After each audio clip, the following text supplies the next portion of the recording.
उद्धव ठाकरेंना जी भीती होती शेवटी तेच घडलं। 2 दिवसांपूर्वीच मी यावरती व्हिडिओ केला होता, ज्यात ठाकरेंनी धाराशिव कळंब मधील नगरसेवक आणि इतर लोकप्रतिनिधी यांची एक महत्त्वाची अशी मातोश्रीवर बैठक बोलावली होती।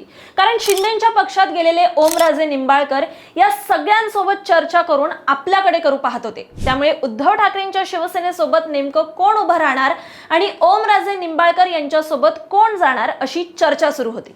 पण घडलं भलतंच, ज्या नगरपालिकेची निवडणूक होऊन अजूनही वर्ष पूर्ण झालेला नाही, त्याच नगरपालिकेत एकाच वेळी तब्बल 10 नगरसेवकांनी आपला पक्ष बदलला। आणि विशेष म्हणजे या सगळ्यांनी ना ठाकरेंना निवडलं ना शिंदेंना, त्यांनी थेट भाजपचा हात धरलाय। त्यामुळे धाराशिवच्या कळंबमध्ये नेमकं चाललंय तरी काय? एकीकडे ठाकरेंना धक्का बसला गेलाय, तर दुसरीकडे शिंदेच्या खासदारांना भाजपने त्याहून मोठा धक्का दिलाय। हा फक्त विकासासाठी घेतलेला निर्णय आहे की यामागे मोठं राजकीय गणित दडलंय? शिंदेचं ऑपरेशन टायगर 2 भाजपने कसं पाडलं, सगळं काही सविस्तर जाणून घेणार आहोत आपण या व्हिडिओच्या माध्यमातून। त्यामुळे व्हिडिओ शेवटपर्यंत पहा आणि अजूनही आमच्या चॅनलला जर तुम्ही सबस्क्राइब केलं नसेल तर लगेच करा। नमस्कार, मी सेजल तांबे आणि तुम्ही पाहत आहात प्राइम टाइम महाराष्ट्र।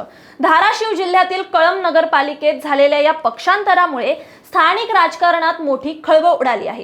उद्धव बाळासाहेब ठाकरे यांच्या शिवसेना गटातील तब्बल 9 नगरसेवक आणि काँग्रेसच्या एका नगरसेविकेने भाजपमध्ये प्रवेश केला आहे। म्हणजेच एकूण 10 नगरसेवकांनी एकाच वेळी भाजपमध्ये जाण्याचा निर्णय घेतला। भाजपचे प्रदेशाध्यक्ष रवींद्र चव्हाण, ग्रामविकास मंत्री जयकुमार गोरे, तुळजापूरचे आमदार राणा जगतसिंह पाटील, माजी आमदार सुजित सिंग ठाकूर आणि जिल्हा अध्यक्ष दत्ता कुलकर्णी यांच्यासह पक्षाच्या पदाधिकाऱ्यांच्या उपस्थितीत सोलापूर येथे हा पक्षप्रवेश घडला। पण या घटनेचं महत्त्व फक्त 10 नगरसेवक भाजपमध्ये गेले एवढंच नाहीये। आता या ठिकाणी विरोधक म्हणून कोणी राहिलेलं नाहीये, सगळं सत्ताधाऱ्यांच्या हातात आहे। कारण कळंब हा धाराशिव जिल्ह्यातील एक महत्त्वाचा राजकीय भाग आहे आणि या भागात शिंदेच्या शिवसेनेचे खासदार ओमराजे निंबाळकर आणि उद्धव ठाकरेंच्या पक्षातील आमदार कैलास पाटील यांची राजकीय अशी ताकद ही महत्त्वाची मानली जाते। अशा परिस्थितीत त्यांच्या राजकीय प्रभागाच्या परिसरातील नगरसेवकांनी भाजपमध्ये प्रवेश करणं ही निश्चितच लक्षवेधी घटना ठरली आहे। त्यामुळे आता या पक्षांतराचा आगामी स्थानिक राजकारणावर किती परिणाम होणार याची चर्चा आता सुरू झाली आहे। आता थोडं आपण मागे वळून पाहिलं तर डिसेंबरमध्ये कळंब नगरपालिकेची निवडणूक झाली होती। या निवडणुकीत शिवसेनेच्या सुनंदा शिवाजी कापसे या लोकांनी थेट निवडलेल्या नगराध्यक्ष म्हणून विजयी झाल्या होत्या। त्यांनी ठाकरे गटाच्या रश्मी संजय मुंदडा यांचा तब्बल 2254 मतांनी पराभव केला होता। नगरपालिकेच्या सभागृहात भाजपचे 6 नगरसेवक, ठाकरे गटाचे 9 नगरसेवक, शिवसेनेचे 4 नगरसेवक आणि काँग्रेसचा 1 नगरसेवक निवडून आला होता। म्हणजेच निवडणुकीनंतर कळंबच्या राजकारणात अनेक पक्षांचं अस्तित्व होतं। या सगळ्या राजकीय समीकरणात आणखीन एक महत्त्वाची गोष्ट घडली, ती म्हणजे सभागृहात प्रभावी नेतृत्व राहावं आणि पक्षाची ताकद वाढावी यासाठी आमदार कैलास पाटील यांनी ठाकरे गटाचे नेते संजय मुंदडा यांची स्वीकृत अशी नगरसेवक म्हणून नियुक्ती केली होती। मात्र आता संजय मुंदडा यांच्यासह ठाकरे गटाच्या 9 नगरसेवकांनी भाजपमध्ये प्रवेश केला आहे। त्यांच्यासोबत काँग्रेसच्या अर्चना प्रताप मोरे यांनीही भाजपमध्ये प्रवेश केलाय। त्यामुळे अवघ्या काही महिन्यात कळंब नगरपालिकेतील राजकीय चित्र हे मोठ्या प्रमाणात आता बदललं आहे। या पक्षांतरानंतर सर्वात मोठा प्रश्न म्हणजे हे नगरसेवक शिंदेच्या पक्षात न जाता भाजपमध्ये का गेले? आता भाजपकडून या निर्णयामागे विकासाचा मुद्दा असल्याचं सांगितलं जातंय।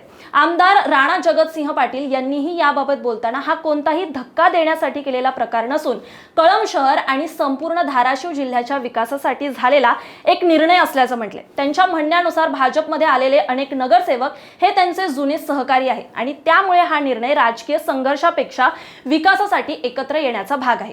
राणा जगतसिंह पाटील यांनी या घडामोडीला ऑपरेशन लोटस किंवा ऑपरेशन टायगर म्हणण्याची गरज नसल्याचंही स्पष्ट केलंय। भाजपचा विस्तार ही सतत सुरू असलेली प्रक्रिया आहे असं त्यांनी म्हटलंय। त्यांच्याबरोबर खासदार ओमराजे निंबाळकर आणि आमदार कैलास पाटील हे देखील एकेकाळी त्यांचे जुने सहकारी होते अशी आठवण त्यांनी या ठिकाणी करून दिली। त्यामुळे त्यांच्या या वक्तव्याकडे पाहिलं तर कळंबमधील या पक्षप्रवेशामागे वैयक्तिक राजकीय संबंधांचाही एक भाग असल्याचं दिसून येतंय। दरम्यान या संपूर्ण प्रकरणात संजय मुंदडा यांचा पक्षप्रवेश पक्षही चर्चेचा विषय ठरला आहे। त्यांनी सोशल मीडियावर पोस्ट करत हा आपला अंतिम पक्षप्रवेश असल्याचं म्हटलं आहे। कार्यकर्त्यांच्या आग्रहामुळे आपण भाजपमध्ये प्रवेश केल्याचं त्यांनी सांगितलं। त्यामुळे त्यांच्या या निर्णयाची स्थानिक राजकीय वर्तुळात जोरदार अशी चर्चा सुरू आहे। विशेष म्हणजे नगरपालिकेची निवडणूक होऊन अजून वर्ष पूर्ण झालेला नसताना एवढ्या मोठ्या संख्येने नगरसेवकांनी पक्ष बदलल्यामुळे मतदारांमध्येही अनेक प्रश्न हे उपस्थित झाले। आता या पक्षांतराचा दुसरा एक महत्त्वाचा परिणाम म्हणजे ठाकरे गटाची स्थानिक पातळीवरील ताकद ही कुठेतरी कमी झाली आहे। खासदार गेले आणि आता निवडणुकीत 9 नगरसेवक निवडून आणणाऱ्या ठाकरे गटातील जवळपास संपूर्ण गटाने भाजपमध्ये प्रवेश केल्यामुळे आता पक्षासमोर कळंबमध्ये आपली संघटनात्मक ताकद ही पुन्हा उभी करण्याचं मोठं आव्हान आहे। तर दुसरीकडे भाजपला मात्र या पक्षप्रवेशामुळे स्थानिक पातळीवर मोठी ताकद मिळाली आहे। त्यामुळे आगामी नगरपालिका राजकारणात भाजपचं वजन वाढण्याची शक्यताही जास्त आहे। आता कोणत्या नगरसेवकांनी भाजपमध्ये प्रवेश केला आहे ते जाणून घेऊयात। संजय मुंदडा, सागर मुंडे, इंदुबाई नंदू हौसमल, सफुरा शकील काझी, जमील खुरेशी, ज्योती हारकर, रक्साना बागवान, वनमाला शंकर वाघमारे अशा सुधीर भवर आणि काँग्रेसच्या अर्चना प्रताप मोरे यांचा समावेश आहे। म्हणजेच ठाकरे गटाचे 9 आणि काँग्रेसचा 1 असे एकूण 10 नगरसेवक आता भाजपच्या गोटात गेले आहेत। आता पुढच्या काळात कळंब नगरपालिकेत कोणाचं वर्चस्व राहणार, या पक्षांतरानंतर नगरपालिकेच्या निर्णयामध्ये काय बदल होणार हे पाहावं लागेल। कारण या 10 नगरसेवकांच्या प्रवेशामुळे धाराशिवच्या कळंबमध्ये विरोधक कोणीही उरलेलं नसून सगळेच सत्ताधारीमध्ये गेले आहेत। या नगरसेवकांमुळे भाजपची ताकद जरी वाढताना दिसत असली तरी इतर जे विरोधी पक्ष आहेत त्यांच्या समोर आता मोठं आव्हान आहे। ते कळंब या ठिकाणी पुन्हा त्यांचं नवं नेतृत्व कसं उभं करणार हे पाहण्यासारखं असेल। कारण की काँग्रेस, उद्धव ठाकरेंची शिवसेना आणि आपण पाहू शकतो की राष्ट्रवादी शरदचंद्र पवार पक्षाकडून कोणीही विरोधक आता यांच्या समोर कळंब धाराशिव मधून उभं राहिलेलं आपल्याला पाहायला मिळत नाहीये। त्यामुळे आता पुढे भाजप समोर सत्ताधाऱ्यांसमोर विरोधकांमधून कोण उभं राहणार हे देखील पाहण्यासारखं असेल। तुम्हाला याबाबत काय वाटतं? तुमचं मत, तुमच्या प्रतिक्रिया आम्हाला कमेंट बॉक्समध्ये नक्की सांगा।